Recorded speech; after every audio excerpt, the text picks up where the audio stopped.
Controversial media figure Tucker Carlson interviewed Russia's President Vladimir Putin. What can we take from this interview? My name is Max Villman. I'm a former fighter pilot in the Swedish Air Force, and let's go. Yeah, Tucker Carlson interviewed Russia's President Vladimir Putin, and for all your English-speaking persons out there, you probably know a lot about Tucker. He's a former news anchor at Fox News. He was fired from there and has since then created his own brand, or not created, but he has his own media house now, where he is obviously the leading person. And he interviewed Vladimir Putin for 2 hours, and what can we learn from this interview? That's what we're going through today. I think I will manage to piss off both those who are pro-Russia and pro-Ukraine in this video. So stay tuned to the end and write in the comments what you think about my conclusions from this interview. The interview starts with Tucker asking why Putin invaded Ukraine, let's take a quick look on that. Light as a sincere expression of what he thinks. And with that, here it is. Mr. President, thank you. On February 22nd, 2022, you addressed your country in a nationwide address when the conflict in Ukraine started. And you said that you were acting because you had come to the conclusion that the United States, through NATO, might initiate a, quote, surprise attack on our country. And to American ears, that sounds paranoid. Tell us why you believe the United States might strike Russia out of the blue. How did you conclude that? It's not that America, the United States, was going to launch a surprise strike on Russia. I didn't say that. Are we having a talk show or a serious conversation? Here's the quote. Thank you. It's a formidable serious talk. Because your basic education is in history, as far as I understand. As you can see, it starts here, and Putin goes on to talk for like 30 minutes about history, giving us a history lesson on why Ukraine shouldn't exist. And the problem with this, of course, is that if you take historic borders, historic persons, historic actions, historic things that have happened, it's very, very difficult to draw a line. Where should you go to? Where should you end? 1600s, 1500s, 800s? There's no real answer here. And the thing is that we have international law, we have countries recognized by international law, and going on about history just doesn't make any sense, because Ukraine is a recognized country or a recognized nation internationally. Russia has on many occasions recognized Ukraine's independence, once in the 90s, when the Soviet Union collapsed and Ukraine became its own country once again.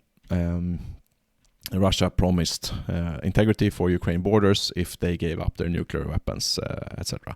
So there's a lot of smoke screening and gaslighting going on here, and it doesn't make any sense. I mean, Sweden could have, with that logic, different. We could take back Finland, we could take Åland, we could take different parts of the Baltic states right now, and I mean, that's just not going to happen. It doesn't make any sense at all. So it's just smoke screens and mirrors, and it doesn't get us any further. And then this is what the interview goes through then. Putin answers with some kernels of truth mixed in with lots of just plain wrong lies. And that is the typical Russian way of conducting foreign affairs. You spread the narrative, you know the truth is out there, so because the truth doesn't suit you, you want to spread as many different kinds of lies and narratives at the same time, which makes it so that the truth is diluted and people don't know what to think. And this is exactly how the interview goes. It's a very uninteresting interview, to be honest. Lots of lies about Poland cooperating with Nazi Germany, even though we all know that the Soviet Union invaded Poland in 1939 just after the Nazis did, and they had a secret deal with the Nazis, so there's that.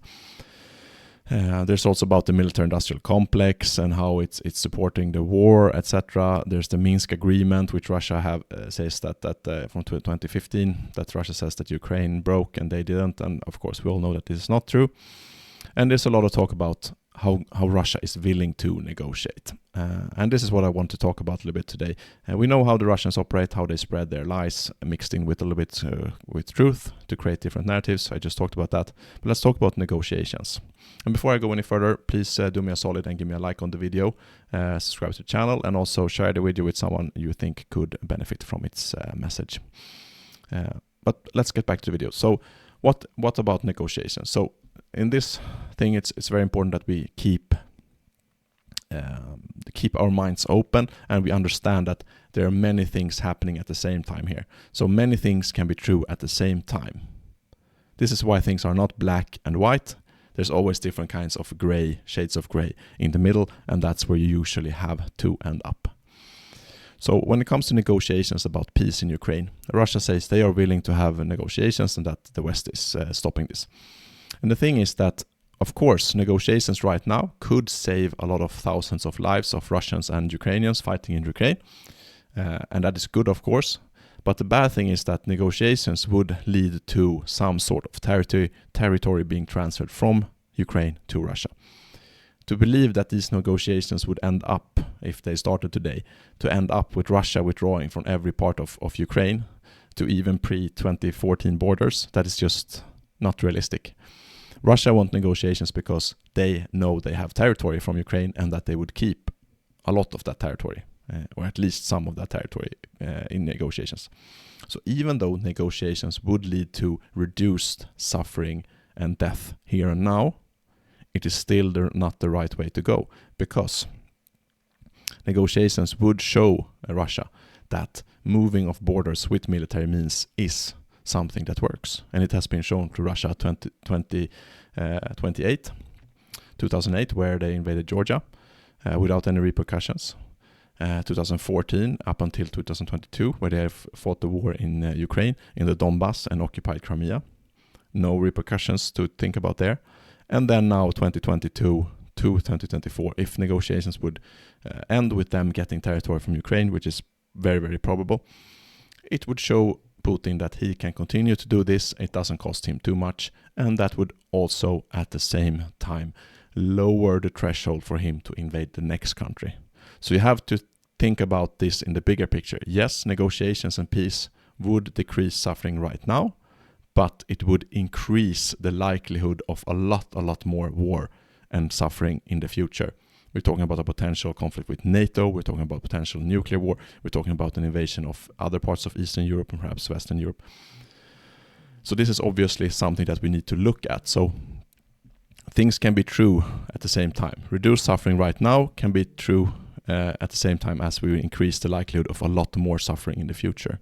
That is why it is much better for the West to continue to support Ukraine's war effort to stop Russia and stop Putin now. This is very, very important, and we can't just listen to Putin being ready to negotiate. Of course, he's ready to negotiate because he knows that as soon as negotiations start, the West will stop having just as much eagerness to send weapons. It's a way out for Western leaders, for the West, to kick the can down the road, so to speak. So this is very, very dangerous, and also there's a lot of debate from right-wing personalities that the war is just supporting the military-industrial complex. And yes, it is, of course, because there's a lot of money being spent on military right now.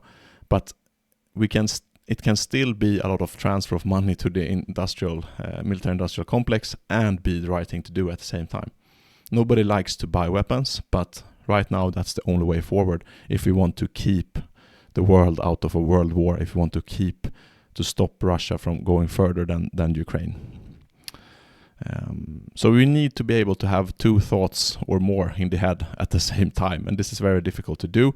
And as we said, Russia is experts in diluting the truth with inserting small kernels of truth with a lot of lies in between, muddying the water, so to speak, so that no one has the right picture. And it is very, very clear, for me at least, that if we don't support Ukraine, we will just get another war in a couple of years, which might be even worse than the war we are seeing right now. So I will end it there. I will put a link to the interview in the description, or you could just Google it. It's over 50 million views already, the interview with Tucker Carlson. And I will just briefly, in the end, comment on interviewing Putin himself. So there's a lot of criticism put out there that someone actually talked to Putin and gave him the ability to speak. And I think it is not good that dictators, warmongers get the ability to get their message across in the world. But at the same time, it's very, very difficult, to not say impossible, for us to have censorship without also the truth being censored. So if we want the truth, we also need to accept that people spreading lies will be out there speaking. And I think the best defense for that is not more censorship. It is actually more dialogue, more discussions, more education, more critical thinking, and understanding that we need to keep many thoughts in our heads at the same time. So I don't think censorship is the way forward. I think we need to listen to what they say and then act accordingly, and always be on the guard, always have critical thinking abilities. But I will end it there. Thank you so much for watching. What do you think? Write in the comments below. Do you agree, disagree? I bet there are different people now calling me a Russian troll and at the same time saying I'm a Russian hater, but that's just the way it is. But give me a like on the video, subscribe to the channel, and share the video with someone you think will benefit from the message. You can also buy me a coffee at ko-fi.com /Max Villman. You can also become a channel member to get access to exclusive perks. But until next time, this is Max, and fly safe.